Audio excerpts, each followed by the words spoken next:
Every man deserves to know his T levels. Step into Game Day Men's Health Solon and get tested on them. No guesswork, no waiting, just real answers. Guys, before the break, Jay, you teed up this topic that I think everyone's been waiting to hear between you and Adam the Bolt today, is how much of an impact did Paul Depodesta have on the Browns' drafting process? He was not part of the draft room this year. The Browns' consensus grade on their 2026 class, an A. We know what happened in last year's draft class as he was starting to take a step back.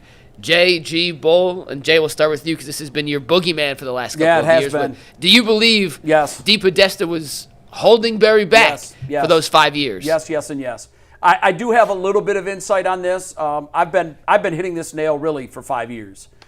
In fact, you can go back even further. When they named him Chief Strategy Officer, which took a couple of years before he got that title, but when they brought him in, it was such a head scratcher to me. What are they doing? And I was at ESPN at the time, and I was asking around. I was asking baseball guys and football guys, what are they doing? Yeah. And the baseball guys were just as perplexed as the football guys. The football guys said, well, look, this is unconventional, and the Browns are trying to hit an unconventional home run. It's what they're trying to do here. It didn't work, clearly. We know that now. The experiment is over. The baseball guys were even more perplexed than the football guys were because they said, you know, when you think of Paul Depodesta, you immediately go to Moneyball. Well, I always said we went to a trailer for Moneyball because we were going to have some of the actors that were in the movie on the show. So before it was released in the theaters, we got a pre-screening, and we went, and I just sat there, and I was only with one other. There was one hardcore baseball guy, one of the producers that was in our small group for the screening, and I'm sitting next to him, and I go, geez, this is fiction. This is not reality. They never talked about their MVP shortstop. They never talked about their Atlanta Braves light pitching staff. They never talked about any of that. They talked about Scott Hatteberg and a big hit that he had, and how they've really figured out this OPS and all this other stuff. And then at the end it said, although the A's never won a Super Bowl, a World Series using the Moneyball approach, the Red Sox, just a few years later, finally broke their 75-year curse or whatever it was by winning. And I thought, wait, what a crazy are you payroll. kidding me? They had the second highest payroll in baseball that year, and it was over $200 million, which at the time was like what 400 is now. And I just thought, wow, this is Hollywood and their creative liberty. But the baseball guy said, look, if you're going to measure Paul Depodesta as a baseball GM, it's a C, and probably not much more. Was he innovative? Absolutely, he was innovative with analytics. I think the approach was from the Browns, hey, let's grab that analytic mindset and bring it to the NFL and have Moneyball here. Never happened. From some of the folks that tell me what's going on in the NFL, Paul Depodesta fell out of favor with the Browns coming into last year's draft. I think they really wanted to see, what is Andrew Berry as a general manager? If he's got someone who's force-feeding him a point on the horizon, is he really the general manager? And that just comes down to how you think a flowchart on an NFL team should go. For my money, I want the buck to stop at the general manager position. If there is a chief strategy officer over the general manager, what power does the general manager have, really, when it comes down to building the roster in the draft, if your chief strategy officer is telling you, you need to take Anthony Schwartz in the third round because my analytics are he's a burner and he's going to change the league. So for me, I've seen all I need to see. I saw it last year in the draft. I felt like he had more power last year in the draft. He nailed it. I'm thrilled to see that he was given a second chance because there was a lot of talk that he should be gone too. If you're going to fire the coach, fire the GM. They gave Andrew Berry a second bite of the apple. He nailed it, and I don't think there's any coincidence at all that Paul Depodesta wasn't in the room. Now, I've heard, and I heard guy. I don't do the, I got sore stuff with, but I ain't going to lie, bro. That is almost to a T, the exact same thing that when you dig around, people say Andrew Berry did not have the level of say-so, and Paul Depodesta fell out with Jimmy Haslam prior to last year's draft. Andrew Berry was given an opportunity to take hold of that draft and to see what he can do. Now, if he would have not hit on that draft, he would have actually been out too. I agree. But they gave him another opportunity to see what he could do in this year's draft as well, the reason when he stayed. And so for me, the thing I look at with this situation is just go back and look at the profile of the players, right? This is all you need to know. Look at the profile. The Taylor Green pick, 6'6". You know, guys, remember, we rarely were getting people from prominent schools. Remember, we used to, with the Browns, we say, what? Why would you get a dude like Anthony Schwartz who only runs reverses in college and then be confused why he can't catch the football? Like the profile. Look at the guys that we just talked about. Guys from the SEC. Guys who played 40, 50 games. High profile guys from Power 5 conferences. And just the philosophy of who they're going after is completely different. So, yes, do I think Andrew Berry had a little bit of say-so in terms of the scouting and different things like that? Sure, I do when DePodesta here, but you cannot, it's undeniable that DePodesta had his fingerprints on a lot of the things that the Browns did, especially when it came to players and player acquisition. So I agree. I do believe that it's a different strategy, and Andrew Berry has more say-so. Listen, I hardly want to defend Paul Depodesta. The Browns should never have hired him. It wasn't a smart move by the Browns, and it took them way too long for either him to want to leave or for the Browns to push him out. But I find it preposterous that we're going to say, well, he was still here last year, but last year he had no say. Every other year it was all him, and this year there was none him. Except for the Dylan Gabriel picture was bad. We'll blame Kevin Stefanski for that. We'll blame DePodesta for every bad draft pick. And Andrew Berry's a genius because he made all the good draft picks and none of the bad ones. I have also heard that nothing's changed. The Browns still have the biggest analytics department. This idea what they're not going with analytics, Andrew Berry is 100% an analytics guy. To be clear, I never said that this was an abandonment of analytics. I don't think they've. Well, this was the person. This was more, to me, this was more the person. Nah, I don't buy that. You're still using analytics. Everybody uses analytics. And of course, they're not going to divorce themselves from that or pivot on that overnight.